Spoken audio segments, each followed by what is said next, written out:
Hello, and welcome back for another Brain Coach tip. I'm Jan Bedell, the Little Giant Steps Brain Coach. Thank you for spending your valuable time here at Brain Coach Tips. There seems to be more and more families needing help for their children to function better in life as well as academically.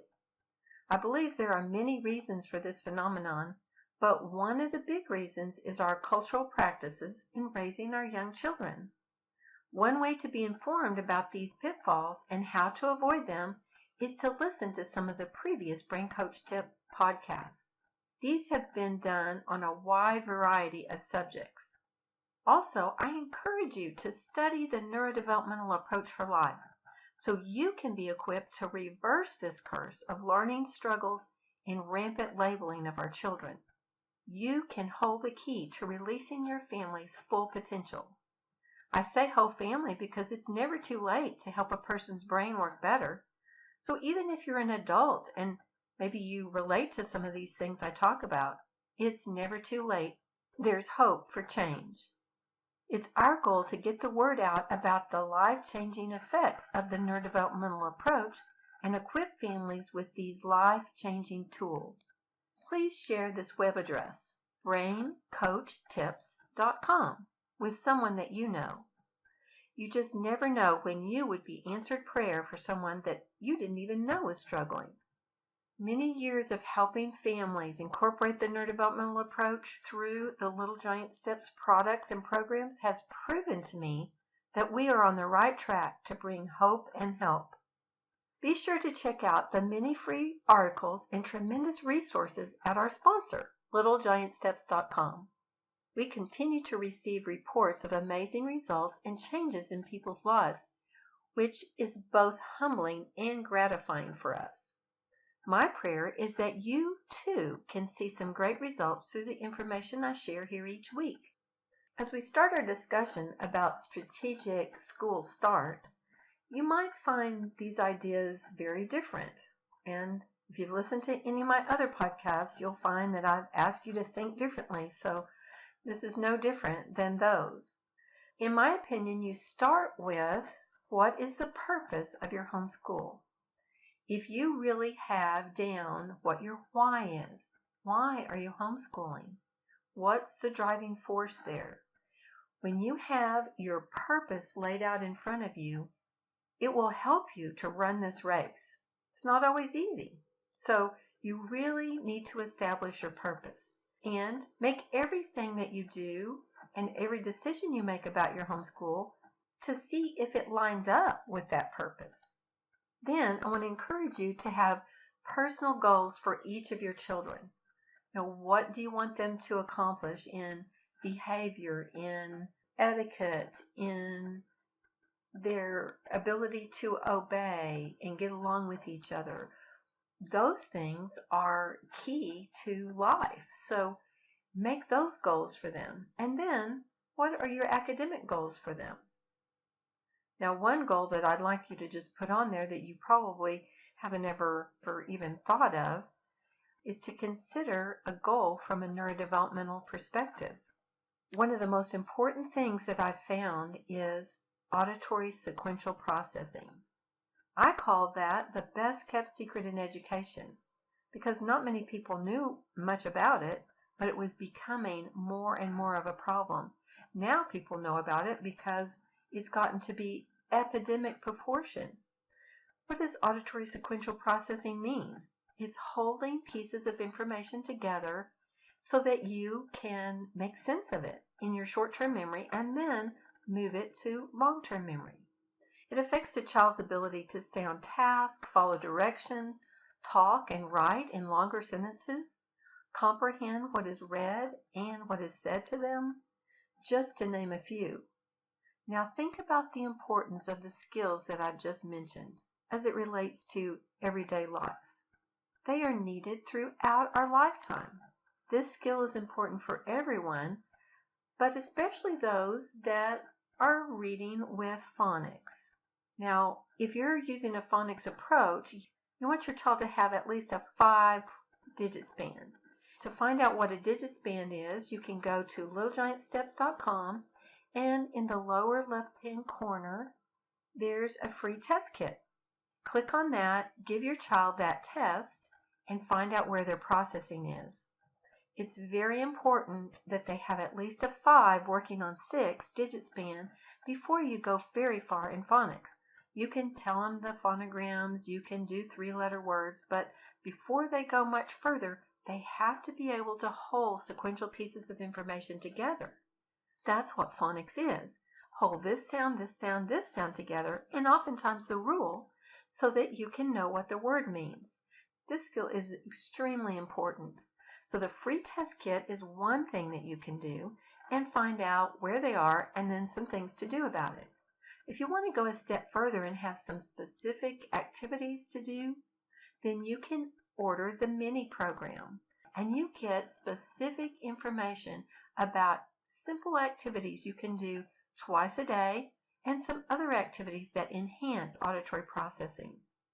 When your child processes higher, they are like radar, picking up information everywhere they go, and your job in teaching is made a whole lot easier. So that is my number 1 tip, to add auditory processing to your goals. Now here's some more tips for your strategic school start. Tip number 1, pick a date to start and then start then. Ready or not, everything doesn't have to be in order. You just start. Even if you just read to the children and do 1 or 2 things with each one of them, that's a start. And it's starting to structure your day.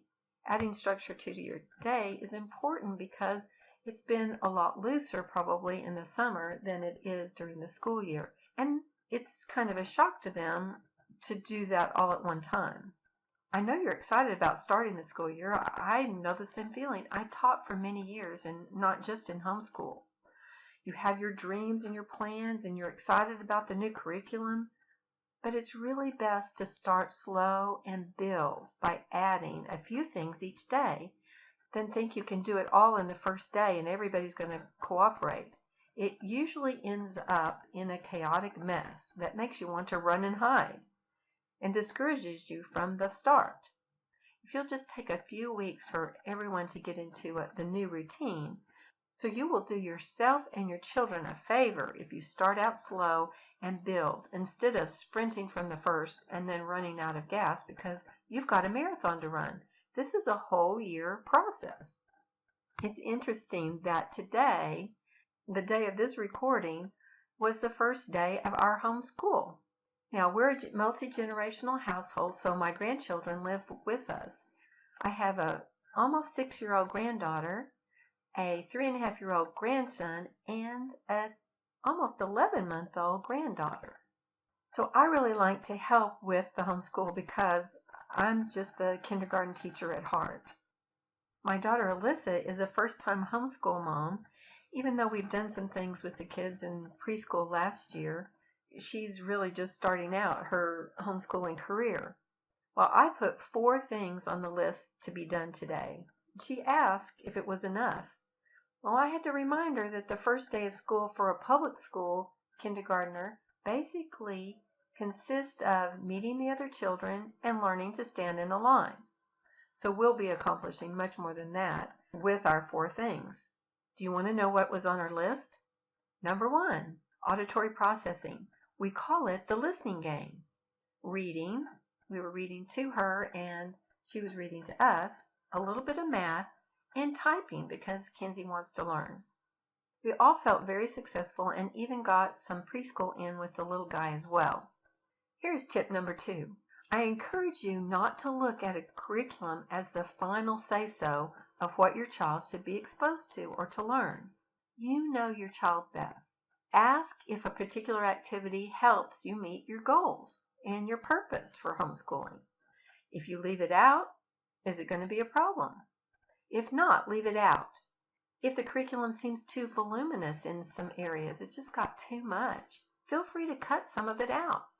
Your child being less stressed and living in a home with a mom that's less stressed is more important than covering everything somebody else is predetermined that they should do in a year.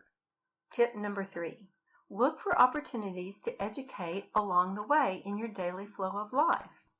This is really important for younger children especially. Let me give you some examples. We cut sandwiches in different shapes. We might ask if the child wants the sandwich cut in a rectangle, a square, or a triangle. We also introduce fractions with these sandwiches. They're just 5 and 3, but they can learn what a fraction is, and it's really going to be meaningful to them when fractions in math come along, because this sandwich has been cut into 2 pieces, and so those are halves. I've eaten 1/2, and there's 1/2 left. Now we're doing addition and subtraction with fractions in preschool. For preschoolers, you can also do counting, just everything around, blocks, or counting when you're setting the table, going up and down the stairs, in the car when you're on the way to ballet or soccer. Another thing you want to do in the car is talk to your children, whatever the age they are, when you're going places. Now, what does this mean? Yes, I'm talking turning off the videos so you can increase their vocabulary. Point out the water tower and have a discussion about that. Look at the road construction and the equipment there. It's a really good place, the car, especially when you have a long commute, to get to know your child better. Some of our best discussions about God have been in the car. The other night, Carter was doing word problems actually with his chicken nuggets. He said he had 5 nuggets, and then he ate one, and now there's 4 left. And so you can see how these things can just be automatic all around the house if you are just keyed into that. Use high vocabulary when you're talking to your children, and then explain what that means. So just in normal conversation, use a high-level word, and then explain what it is. Divide building blocks between children and talk about how many you had and how many are in each group now. There's so much that you can emphasize and that can be reviewed just through living life. Tip number 4. For those that struggle, cut the lessons down. An example is cut the spelling list in half, or only do half of the activities for that lesson. Give more input, especially if you have taken the summer off from math and reading. Go back to the Brain Coach tip number 3. It's on frequency, intensity, and duration for more ideas about this concept. Here's an example of this tip of frequency, intensity, and duration. Do 1/2 of the math for the child while he or she is watching. In other words, you do a problem, they do a problem. You do a problem, they do a problem. You're giving input, and that's what teaching is. That's what homeschool is all about. It takes less time to do that than trying to have them do it on their own, dealing with the frustration of that, and then trying to correct what was wrong. You really don't want them to make a mistake, because then they have to see it 21 more times to get it right the next time. So this can be a real time saver. If the child is struggling with their math facts, consider rapid recall. Don't continue to drag them through the math lessons for an hour a day when they can sprint through, because their math facts are instantly recalled. Now, how does rapid recall accomplish this when most other methods fall short? Well, it's based on frequency, intensity, and duration. The child sees, hears, says, and writes 5 math facts 14 times in a day, and it only takes 6 minutes to do all that. A minute here, 2 minutes here, a minute here, 2 minutes there, and after a week, with all that input, they've really got it. Tip number 5. When starting a lower elementary student back into reading, read it to him first, and then he reads the same thing. You might think this is cheating, but again, we need input. This technique helps their word recognition, the intonation and expression that they can have in reading, as well as aiding their comprehension. If your child needs extra help with reading, you might try what we use. We get great results with New Practice Reader, or Reading for Concepts, or the series Reading About Science. These are all readers that are designed specifically for that you read, he reads, and then discuss it kind of concept that only takes about 10 minutes. You can find these readers at littlegiantsteps.com. They progress from about the second grade reading level to 7th or 8th, and they really do a great job on helping with comprehension. If your child is struggling to read with phonics, consider the 3 R's Plus. This is a reading series that can really help them read well while you're working on their auditory processing, and then they can read with phonics and just take off. I've been very pleased with the results with my granddaughter and what I'm hearing from my clients. You can find more information about how to approach reading differently when reading is a struggle by listening to podcast number 17, Make Reading Easier. And I'll have more coming up in the near future on the Brain Coach tips about reading as well. Tip number 6, don't compare what you do with your children with other homeschoolers. Each child is unique in his or her giftings, and there's no better place for the expression of those giftings than at home. I want to encourage you to deal perfectionism a blow from the very start. I'm speaking from experience because I was tormented from perfectionism for much of my life. It is really a torment of the enemy sent to defeat you, to discourage you, and to cause you to doubt you can even do what God's called you to do. So repent of perfectionism and get it off of you and off of your children. Let me ask you this. How much one-on-one time do you think your child would get in a public or even a private school in the 7 hours they would be gone from school? How much specific individualized help would happen? Practically none, except with the homework maybe that would come home and then you would be giving it. On the days it gets hard, remind yourself God is your helper. He lives inside of you. His holy word says what is true. You can do all things through Christ who strengthens you. Remind yourself of the truth when those whispers of doubt bombard your mind, and have a great school year. Tip number 7 is a neurodevelopmental tip. Listen to more of the Brain Coach tips and learn about neurodevelopment. When your children's brains have a good foundation, they are more coordinated. They have less accidents. They are better organized. They stay on task to get their schoolwork done quickly. They comprehend better, and they are better prepared to reach their full potential. On the Little Giant Steps store, you'll find a neurodevelopmental DVD. It's called the Neurodevelopmental Approach. They can give you the basics to check your children's brain development. The DVD gives you those points to check and what to do if you find inefficiencies that make you wonder why your bright child is not functioning better. The brain controls everything we do, so when it's working well, the education part is easy. So even if your child is not struggling, this is a good idea to have this information in your back pocket. That's all the time I have for today. I hope these tips help you in your journey to make this year your best homeschool year ever. Be sure to stay tuned, for you will receive more Brain Coach tips to make life and learning easier. In the meantime, please visit our sponsor, littlegiantsteps.com, and get the free test kit.